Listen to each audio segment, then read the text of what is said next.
மூலப்பதியடியோ மூவிரண்டு வீடதிலே கோலப்பதியடியோ குதர்க்கம் தெருநடுவே சாலப்பதிதனிலே தணலாய் வளர்த்த கம்பம் மேலப்பதிதனிலே என் கண்ணம்மா விளையாட்டை பாரேனோ.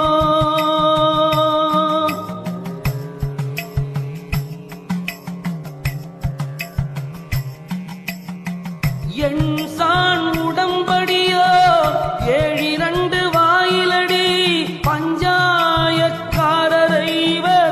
பட்டணம் தானிரண்டு அஞ்சாமல் பேசுகிறாய் ஆக்கினைக்கு தான் பயந்து நெஞ்சார நில்லாமல்